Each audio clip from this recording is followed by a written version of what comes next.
राम राम सा। आज मैं देरानी जेठानी पे एक छोटी सी स्टोरी सुना रही हूँ। तो आप वीडियो पूरा ज़रूर देखना, लाइक करना और आगे शेयर करना ताकि देरानी जेठानी तक ये बात पहुँच जाए। देरानी जेठानी का रिश्ता अगर मानो तो बहुत ही गहरा रिश्ता होता है और ना मानो तो बहुत ही ख़राब रिश्ता है। अगर अच्छे से निभा लिया तब तो बस ज़िंदगी संवर गई, और अगर नहीं निभाया तो बस बैंड बजी की बजी रहती हैं। तो देरानी जेठानी बस एक दूसरे के प्रति ऐसी होती हैं कि आपको क्या बताएं, एक औरत ही औरत की दुश्मन बनी रहती हैं। और जब भाई भाई के बनती हैं उनकी भी वो ऐसी कम तैसी करा छोड़ती हैं। तो देरानी जेठानी जी, आप दोनों से रिक्वेस्ट है, दो ही तो है देरानी और जेठानी, कोई चार है कोई 10 है, कोई कम है कोई ज़्यादा, कोई एक ही है।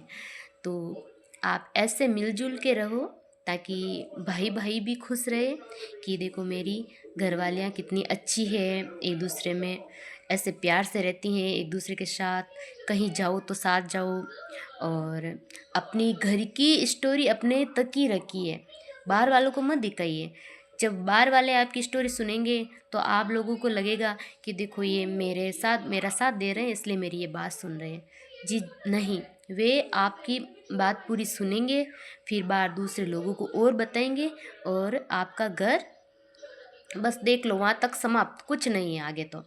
तो आप अपनी घर की बात अब दोनों में शेयर करो, दो हो तो दो, चार हो तो चार, छः हो तो छः, 10 हो तो 10, एक दूसरे के प्रति शेयर करो कि भाई ये मेरे को तेरे से ये प्रॉब्लम हुई तो हम बैठ के सॉल्यूशन निकालेंगे। पर नहीं, बस इनको तो बाहर वाले को दिखाना है, बाहर वाले को बताना है, और अपने झगड़े हम कैसे रहती हैं, हमारी कैसी बनती है, वो सब वो बाहर वालों को दिखाएगी। तो प्लीज़ आपसे हाथ जोड़ के निवेदन है कि आप ऐसा मत करो। और ज़रूरी नहीं है कि मैं जो बोल रही हूँ वो हर घर में होता है, हर घर में नहीं होता है। किसी किसी के घर में तो ऐसा होता है कि पता ही नहीं चलता कि ये देरानी जेठानी है या आपस में बहनें हैं। बस वो एक दूसरे की इतनी परवाह करती है और इतना प्यार देती है एक दूसरे को, बस वो अलग ही दिखती है, सबसे अलग दिखती हैं। और लोग भी उनके बारे में अच्छे ही बोलते हैं कि देखो उसके घर की बहू है, इतने अच्छे से रह रही है।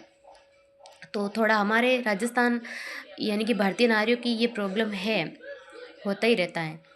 कुछ ना कुछ तो वो करवाती रहती हैं कि बस ये बात करो तो लड़ाई हो जाए, और कोई चाहती है कि नहीं, लड़ाई से कुछ नहीं होता है, हमारे घर में हमको शांति रखनी है। लेकिन किसी को लगता है कि हम लड़ाई करेंगे अलग हो जाएंगे, फिर बस मज़े ही मज़े, ये मज़े ही मज़े ज़रूर होंगे पर परिवार नहीं कहलाएगा वो, बस वो बंटवारा ही कहलाएगा। तो उनसे देखो सास ससुर भी वो भी अजीब तरह से रहते हैं, उनके भी दिमाग में बस एक ही रहता है कि देखो रे दूसरों की ऐसी बनती है और हमारी बहुएं ऐसी हैं।